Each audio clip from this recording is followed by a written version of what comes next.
السلام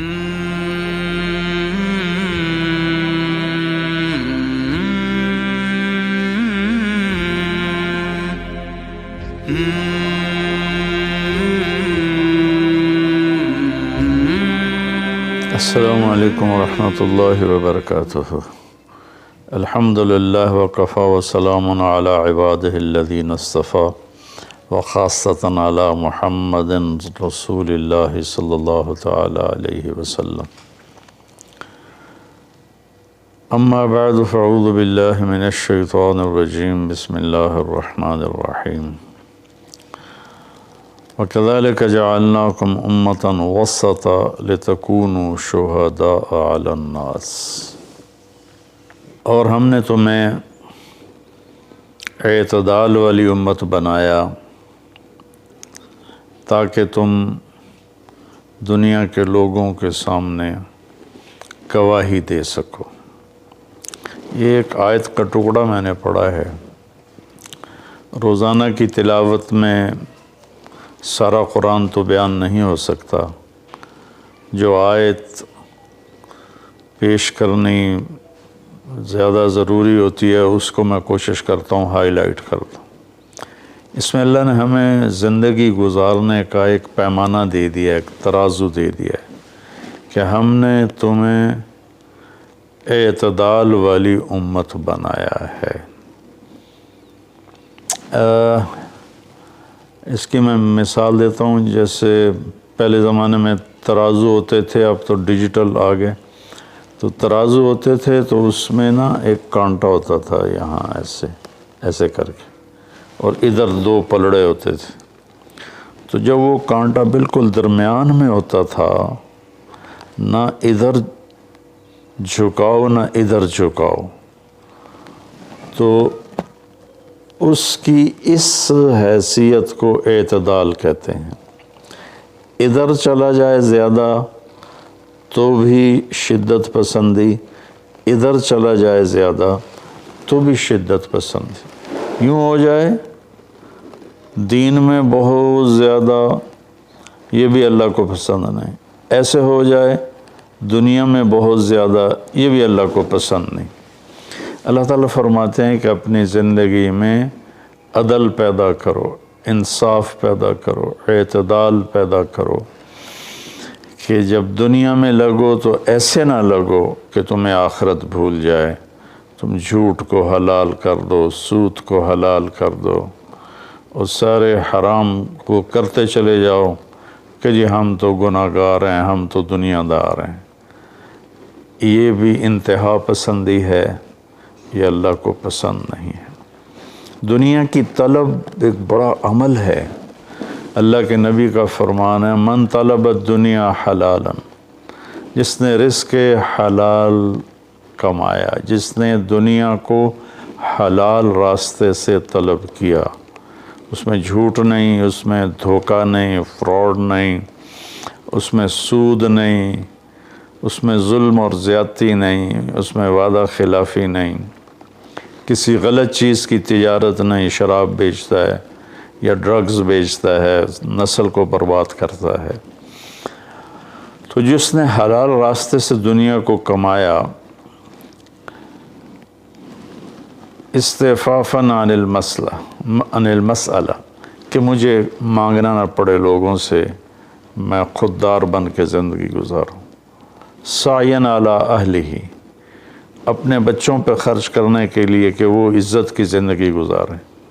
تعطفاً علی جارہ، اپنے آس پاس کے غریب لوگوں پر خرچ کرنے کے لیے، جو صبح بازار جاتا ہے اور اپنی جاب پر جاتا ہے، اپنی مزدوری پر جاتا ہے، وہ ریڑھی پر بیٹھتا ہے یا بہت بڑے پروجیکٹ کے آفس میں بیٹھتا ہے، اگر یہ چار باتیں اس کے اندر ہیں، حلال کماتا ہے، جابین رشوت نہیں لیتا، غلط کام نہیں کرتا، کسی کی فائل نہیں روکتا، بچوں پہ خرچ کرنے کے لیے اور پڑوسیوں کو نوازنے کے لیے، غریب پڑوسیوں پر خرچ کرنے کے لیے اور سوال سے بچنے کے لیے، جو دنیا کو کماتا ہے۔ تو اب آپ خوشخبری سنیں، لقی اللہ تعالی یوم القیامہ وجہہ مثل القمر لیلۃ البدر، قیامت کے دن وہ اللہ سے ایسے ملے گا کہ اس کا چہرہ 14ویں رات کے چاند کی طرح چمکتا ہوگا۔ تو ایسی دنیا کمانا بھی بندگی ہے۔ ریاکاری کے نفل پڑھ رہا ہو تو وہ جہنم ہے، اور ان 4 شرطوں کے ساتھ دکان پہ بیٹھا ہو، آفس میں بیٹھا ہو، ریڈی پہ بیٹھا ہو تو وہ جنت کا راستہ ہے، اللہ کو اتنا پسند ہے، کیونکہ اس میں درمیانی راستہ ہے، اعتدال والا راستہ ہے۔ اب اس میں انتہا پسندی کیا ہے؟ دوسری حدیث پیش کرتا ہوں، تعس عبد الدینار وعبد الدرہم وعبد القطیفہ، تعس وانتکس وإذا شیک فلن تقش، ان اعطی رضی وإن لم یعط سخط۔ اب نے فرمایا دینار کا چاہنے والا، دینار کا غلام، چاہت تو سب کی ہے، سونے کا غلام ہلاک ہو جائے، چاندی کا غلام ہلاک ہو جائے۔ اللہ نے کائناتی معیشت کو، اکانومی کو سونے چاندی کے گرد گھمایا ہے، یہ اللہ کی اپنی قدرت ہے۔ تو اب یہ انتہا پسندی آ رہی ہے، جس نے آپ نے کہا ہلاک ہو جاتا ایسا، کون؟ عبد الدینار، سونے کا غلام، چاندی کا غلام، اور زیب و زینت کا غلام، اسیسریز کا غلام، کہ حلال رزق میں ایسی نہیں مل رہا تو چلو کوئی ڈنڈی مار لو، کوئی رشوت لے لو، کوئی جھوٹ بول کے سودا بیچ لو، یہ ہے۔ تو اس کے لیے آپ نے بد دعا فرمائی۔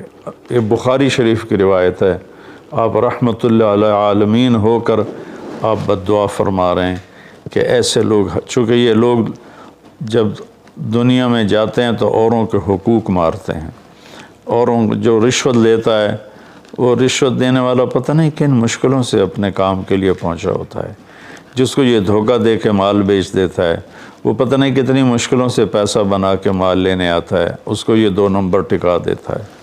اس لیے ان کے لیے بد دعا فرمائی کہ یہ معاشرے کے لیے ناسور لوگ ہیں، چاہے یہ کتنے ہی نامور ہوں، لیکن یہ معاشرے کے لیے ایک عذاب ہیں، ایک مصیبت ہے۔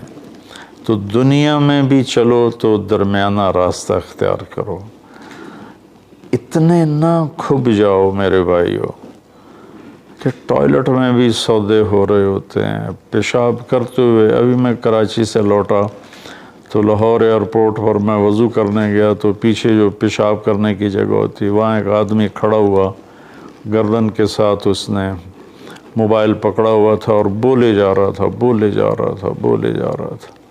یہ بھی کوئی زندگی نہیں ہے، کھانا بھی کھا رہے ہیں اور سودا بھی بیچ رہے ہیں اور پیمنٹ بھی لے رہے ہیں اور سودا کر بھی رہے ہیں اور ساتھ کھانا بھی کھا رہے ہیں۔ تو یہ تو کھانا زہر بن جاتا ہے، دماغ کی طرف سے آرڈر جاتا ہے کہ کھانا آ گیا ہے، تیار ہو جاؤ، معدے کو آرڈر ملتا ہے، ساتھ ہی فون کی گھنٹی بجتی ہے، فون اٹھاتا ہے تو آرڈر فون کی طرف چلا جاتا ہے، معدے کو آرڈر نہیں جاتا، غذا زہر بن جاتی ہے۔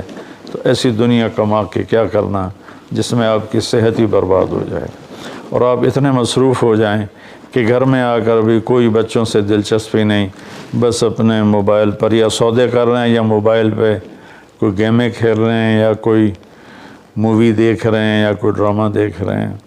کتنی مائیں ہیں جو اس طرح اپنے بچوں کو جھٹک دیتی ہیں، وہ ڈرامہ دیکھ رہی ہوتی ہیں یا کوئی مووی دیکھ رہی ہوتی ہیں یا کوئی کلپ دیکھ رہی ہوتی ہیں، تو بچہ آتا ہے تو اس کو ہوں ہاں کر کے ٹال دیتی ہیں۔ میرے بھائیو، میری بہنوں، اپنی زندگی کو وہ درمیان میں لاؤ، درمیان۔ میں ایک آپ کو مثال دیتا ہوں، گاڑی کے چاروں ٹائر میں ہوا بیلنس ہو تو گاڑی صحیح چلتی ہے، چاہے ایف ایکس کیوں نہ ہو، اور اگر ہوا اوپر نیچے ہے، بیلنس نہیں ہے، تو مرسڈیز بھی ہوگی تو وہ چلنے میں آپ کو تکلیف دے گی۔ ایک گاڑی ہے، انسان بھی، اس کو بھی بیلنس آف لائف چاہیے۔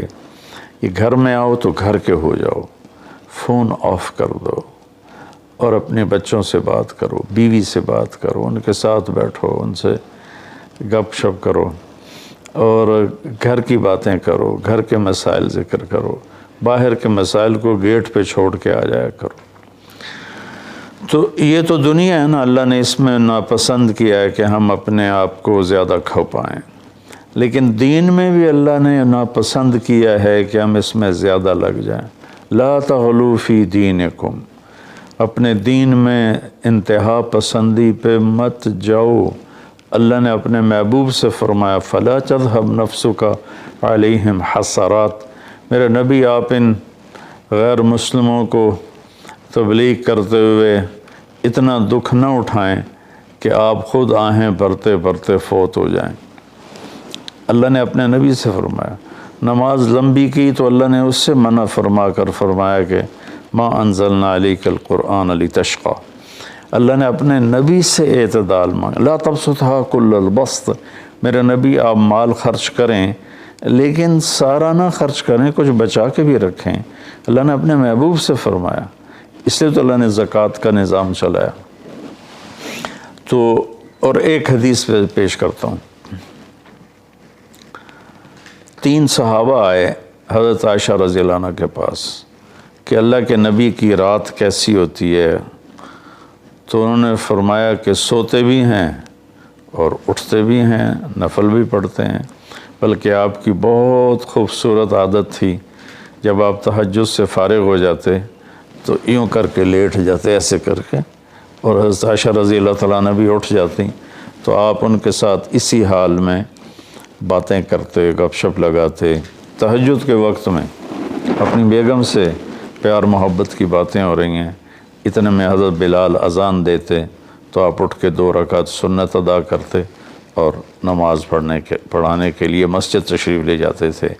تو اتنی اعتدال کی لائف تھی، ہنسی مذاق فرماتے تھے، اور حضرت عائشہ رضی اللہ عنہ کو لقمے بنا کے کھلاتے تھے، ان کو آٹا گوندھ کے دیتے رہے جب تک حضرت عائشہ رضی اللہ عنہ کو آٹا گوندھنا نہیں آیا، کہ وہ چھوٹی عمر میں ان کی شادی ہوئی تھی۔ تو انہوں نے جب یہ سنا تو کہنے لگے وہ تو اللہ کے نبی ہیں، وہ تو کچھ بھی نہ کریں، بخشے بخشائے ہیں، ہمیں تو کچھ کرنا چاہیے، کیا کریں؟ ایک نے کہا میں ساری رات نہیں سوؤں گا، نفل پڑھوں گا، کتنی اچھی نیت کی ہے۔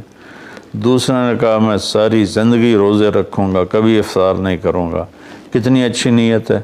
تیسرے نے کہا میں شادی نہیں کروں گا، بس اللہ کی عبادت کروں گا اور اللہ کے راستے میں جہاد کروں گا، کتنی اچھی نیت ہے۔ آپ کو پتہ چلا تو آپ نے تینوں کو بلا لیا، تو آپ نے ان کو ڈانٹ پلائی،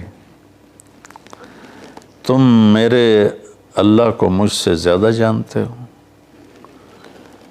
تم میرے اللہ سے مجھ سے زیادہ ڈرتے ہو، زیادہ تقوی والے ہو، میں تم میں سب سے زیادہ اپنے اللہ کو جانتا ہوں، سب سے زیادہ اللہ سے ڈرتا ہوں، میں کھاتا بھی ہوں، روزہ بھی رکھتا ہوں، میں نے شادی بھی کی ہے، میں سوتا بھی ہوں اور میں جاگتا بھی ہوں، اور میں نے آپ نے تو 11 شادیاں کی، 9 بیویاں زندہ تھیں جب آپ دنیا سے تشریف لے گئے، تو آپ کی ایک خوبصورت زندگی تھی ان کے ساتھ۔ تو آپ نے تینوں کو ڈانٹا اور فرمایا کہ اعتدال کے ساتھ چلو، جس نے کہا میں شادی نہیں کروں گا شادی کرے، جس نے کہا میں روزہ نہیں چھوڑوں گا وہ روزہ چھوڑے، کہ مہینے میں 3 روزے رکھو بس، 13، 14، 15، اور جس نے کہا میں رات سوؤں گا نہیں وہ آرام بھی کرے اور اٹھے بھی صحیح۔ تو یہ زندگی اعتدال والی اللہ کو تو دین میں انتہا پسندی اچھی نہیں لگتی، اور اللہ نے اس کو رد فرمایا۔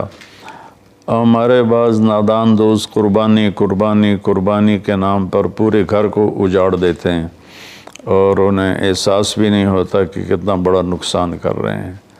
سب سے بڑا تقاضا اسلامی تاریخ میں جنگ بدر کا ہے، اس سے بڑا تقاضا قیامت تک نہیں آئے گا کہ جن کے بارے میں اللہ کے نبی کی وہ گواہی ہے جو قیامت تک کسی کے لیے نہیں، ان تہلک هذه العصابة فلن تعبد، میرے رب اگر آپ نے اس جماعت کو ہلاک کر دیا تو پھر آپ کا نام لینے والا کوئی نہیں بچے گا۔ اتنی بڑی گواہی 313 کی، اور یہ اتنا بڑا تقاضا تھا اور اتنا بڑا یہ اس وقت اہم اور ضروری کام تھا۔ آپ نکلے اور ذوالحلیفہ 7 میل دور ہے، جب وہاں پہنچے تو حضرت عثمان اور اسامہ رضی اللہ عنہما کو آپ نے واپس بھیج دیا کہ آپ کی بیگم حضرت رقیہ رضی اللہ تعالی عنہ وہ حضور صلی اللہ تعالی وسلم کی دوسرے نمبر کی بیٹی تھیں۔ حضرت زینب پہلے نمبر پر، حضرت رقیہ دوسرے نمبر پر، ام کلثوم تیسرے نمبر پر، حضرت فاطمہ چوتھے نمبر پر۔ تو بیمار تھے، ان کو چیچک نکل آیا تھا، تو ان کو وہاں سے واپس بھیجا کہ جاؤ تم رقیہ کی تیمارداری کرو۔ وہ جنگ بدر میں شریک نہیں ہوئے، میرے نبی نے واپس کیا، لیکن جنگ بدر کے شریک صحابہ میں ان کا نام لکھوایا، دونوں کا۔ جب ہم بدری صحابہ کی فہرست کھولتے ہیں تو اس میں اسامہ اور عثمان رضی اللہ عنہما دونوں کا نام ذکر ہے، اور مال غنیمت میں ان کا حصہ بھی رکھا آپ نے۔ اتنے بڑے تقاضے کو آپ نے بیوی کی بیماری کی وجہ سے پیچھے کر دیا اور ان دونوں کو واپس بھیجا، اور رقیہ رضی اللہ عنہ کا انتقال ہو گیا۔ جب آپ واپس تشریف لائے تو وہ دفن ہو چکی تھی، تو آپ نے ان کی قبر پہ جا کر دعا فرمائی۔ تو میرے بھائیو، دین میں بھی اعتدال ہو، دنیا میں بھی اعتدال ہو۔ یہ رہبانیت تو نصارہ عیسائیوں میں تھی کہ شادی نہیں کرنی، نہانا نہیں، بال نہیں کٹوانے، ناخن نہیں صاف کرنے، پہلے، اب نہیں، پہلے جو قدیم عیسائی مذہب تھا۔ تو طبیعت میں اتنی شدت، غیر فطری زندگی، پھر وہ دوسرے طریقے سے اپنی خواہشات کو پورا کرتے تھے، تو اس سے میرے نبی نے روکا۔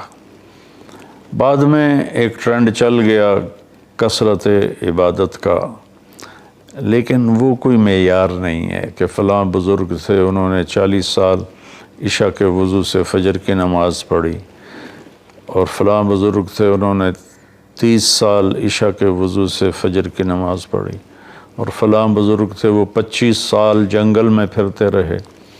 بھلا یہ بھی کوئی دین ہے جو پیش کیا جائے؟